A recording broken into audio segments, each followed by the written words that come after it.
Et oui, on peut en rire, mais pourtant, on peut dire que Donald Trump a mis hier les pieds dans le plat. Alors c'est un discours qui devait rassurer, montrer qu'il était déjà au travail et que lui allait tenir ses promesses de campagne. Une intervention fourre-tout, comme il en a le secret. Au menu, la chasse aux migrants, la traque des transgenres un peu partout où ils se trouvent, un plaidoyer pour TikTok et la surprise, ça vient du canal du Midi que les Américains... Pourquoi j'ai dit du Midi? Parce que c'est Mais non, très mais joli, bon, le canal du du Midi, c'est mignon, le canal du Midi. Très Eh bien, faites attention si vous habitez pas loin du canal de Midi, parce que parti comme c'est parti, Trump va vouloir le récupérer. Avant bien évidemment, avant Vladimir Poutine. C'est le canal de Panama. Alors, on va vous expliquer pourquoi. J'avoue qu'on a appris pas mal de choses. Mais d'abord, on écoute le président américain. Si les principes, tant moraux que juridiques, de ce geste magnanime ne sont pas respectés, nous exigerons que le canal de Panama soit restitué aux États-Unis d'Amérique dans son intégralité, rapidement et sans poser de questions. Non, mais c'est pour ça que, vu le temps, j'avais peur pour le canal du Midi. Amal, pourquoi? Alors là, on voudrait comprendre qu'est-ce qui fait que Donald Trump se réveille un matin et se dire on part, on va annexer. Oui, menace faite d'abord sur son réseau social Truth Social samedi, puis réitérée, on vient de l'entendre, lors d'un meeting à Phoenix hier soir. Donald Trump dit vouloir récupérer le canal de Panama. Il parle de récupération. Pourquoi? Parce que le canal a longtemps été sous le contrôle des États-Unis. Pour rappel, le canal de Panama a été construit par les Américains après une première tentative française par Ferdinand de Lesseps dès 1880, tentative infructueuse. Ce sont donc les États-Unis qui achèveront la construction du canal en 1914, qui ouvrira donc en août de cette même année. Au départ, donc, sous le contrôle des États-Unis. Il a ensuite été entièrement rendu au Panama en 99, après un accord signé par le président démocrate Jimmy Carter en 77. Donald Trump justifie cette position en sous-entendant que ce canal serait contrôlé par la Chine. Il estime aussi que les droits de douane sont injustes et, je cite, ridicules. Des déclarations qui ont bien évidemment fait réagir le président du Panama, José Raúl Mulino. Je vous propose de l'écouter. Le canal n'est contrôlé directement ou indirectement ni par la Chine, ni par la communauté européenne, ni par les États-Unis, ni toute autre puissance. En tant que Panaméen, je rejette fermement toute expression qui déforme cette réalité. Amal, est-ce que Donald Trump nous aurait tout dit? On connaît le businessman qui se cache en lui. Est-ce qu'il n'y aurait pas de gros sous derrière cette histoire? Oui, le canal de Panama est un axe du trafic maritime mondial clé. Environ 5% du trafic emprunte ce canal. Il permet aux navires qui voyagent, notamment, vous le voyez sur cette carte, entre l'Asie et la côte est des États-Unis, d'éviter un long détour par l'extrémité méridionale de l'Amérique du Sud. Et vous l'avez dit, les enjeux économiques sont très importants. Regardez ces chiffres. Le canal a enregistré un chiffre d'affaires record de près de 5 milliards de dollars l'an dernier, et ce malgré la sécheresse qui a entraîné une réduction du trafic maritime de 20%. Environ 11 240 navires ont transité par cette voie maritime au cours de l'exercice 2024 contre 14 080 navires l'année dernière. Alors les 3/4 de ces revenus ils viennent des péages pour pouvoir parcourir les 80 km de ce canal. Le reste provient de la vente d'énergie et d'autres services maritimes, et une partie de ces gains est versé au trésor panaméen et le reste sert à l'entretien de l'infrastructure. Alors il faut savoir que 80% des marchandises vendues dans le monde passent par la mer. Le contrôle des océans a donc toujours été incontournable pour toutes les grandes puissances. De nombreux experts considèrent même que l'ordre international dépend de ces espaces maritimes. Alors la question, c'est pourquoi ces déclarations de Donald Trump aujourd'hui, alors que le Panama est un allié de Washington depuis l'éviction du dictateur Manuel Noriega par les États-Unis en 1989. Ces déclarations s'inscrivent dans une politique étrangère conflictuelle de Donald Trump avec ses voisins, après le Canada, le Mexique et maintenant le Panama. Merci beaucoup Amal, oui, parce que à chaque fois il veut que ce soit le 51e État, 52, 53. Non mais quand je vous parlais tout à l'heure de mon canal du Midi, vous allez voir, la France, 55e État, si ça continue comme ça. Des gros sous. Amal a raison, effectivement, c'est ça derrière, mais c'est la façon dont il dit. Il aurait pu, on se serait cru, les Américains contre Noriega. Il aurait pu rajouter, on y va avec l'armée. C'est-à-dire que ce qu'on avait du mal à comprendre, c'est cette obsession panaméenne ou anti-panaméenne de Donald Trump en l'espace de 48 heures. Ça a démarré, en effet, comme le rappelait Amal, d'abord sur son propre réseau social, Truth Social, puis sur X, évidemment, avec l'appui d'Elon Musk. Et lors de cette conférence de Turning Point USA, qui est vraiment une association ultra-conservatrice, pro-Trumpiste depuis ses débuts. Charles Kirk, qui est le président de cette association, l'a déjà reçu de très nombreuses fois et fait campagne, notamment en 2024, lors de cette campagne qui vient de s'achever pour Donald Trump. Et le fait que, finalement, il expose ce que disait Amal de façon très juste, cette politique étrangère conflictuelle devant ce parterre de partisans pro-MAGA et ultra-conservateurs, forcément, il savait qu'il allait toucher sa cible directement.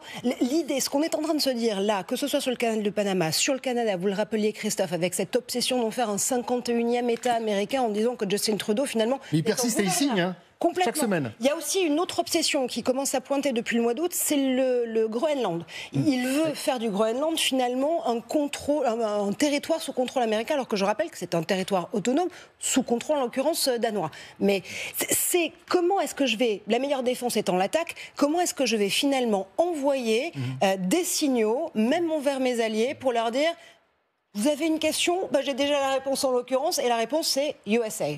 Tout va se faire par le contrôle des États-Unis, et si vous n'êtes pas d'accord, ce sera la même en l'occurrence, et on va trouver soit une solution politique, diplomatique ou économique pour vous faire plier. Donc, encore une fois, la meilleure défense, c'est l'attaque. C'est ce qu'il faut retenir de l'attitude de Donald Trump, quel que soit le sujet ici. Juste sans être dans la tête de Donald Trump, et puis on parlera de son ami, oui, c'est très compliqué, tout à l'heure Elon Musk, mais comment ça lui est venu Xavier, un peu comme le Canada, mais comment vous levez mais ça fait un moment que ça lui trotte, hein. Ça lui trotte quand même. Pour le canal de Panama ? Ah bah oui, ça lui trotte depuis son premier mandat quand même, hein. Parce que en fait, ce qui s'est passé, c'est qu'en 2017, le Panama a rompu ses relations diplomatiques avec la République de Chine. La République de Chine, c'est Taïwan. Pour très très vite passer des accords avec la République populaire de Chine. Il y a eu un voyage de M. Xi, le président chinois, qui a abouti à énormément de coopération, et toutes ces coopérations tournent autour de la zone économique du canal. D'un autre côté, c'est énorme. Il y a tout ce qu'il y a, autour, évidemment. Donc ça représente beaucoup d'argent, ça représente beaucoup de business, et ça s'inscrit totalement dans la lutte commerciale, la guerre commerciale menée contre la Chine. Donc c'est un des épisodes, c'est une des batailles de cette lutte contre la Chine. C'est quelque part un coup de billard à trois bandes. Quand il vise le Panama, évidemment derrière il vise la Chine. Ce qui fait aussi que le président panaméen doit, dans son intervention, se défaire, se départir de toute influence, qu'elle soit chinoise, qu'elle soit européenne, dit-il, ou de tout autre pays, et réaffirmer la souveraineté panaméenne sur le canal de Panama. Mais il y a aussi une autre histoire dans l'histoire. Alors, avec Donald Trump, il faut toujours faire attention aux histoires de business avant même l'affichage, si j'ose dire, ou l'affiche diplomatique. Il se trouve qu'en 2018, là aussi, Donald Trump a notamment plusieurs hôtels et un complexe à Panama City. Trump Tower à Panama. Absolument.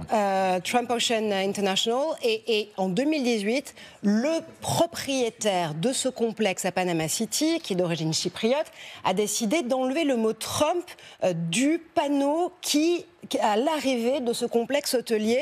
Évidemment, il y a eu une bisbille absolue avec la Trump Organization, qui est toujours à ce jour notamment managée par les fils de Donald Trump, et il y a eu un règlement au tribunal pour que les deux parties se mettent d'accord. Mais encore une fois, il faut toujours chercher l'affront business qui a pu être fait à Donald Trump et à ses organisations business, avant même d'aller chercher la raison diplomatique de pouvoir faire les choses.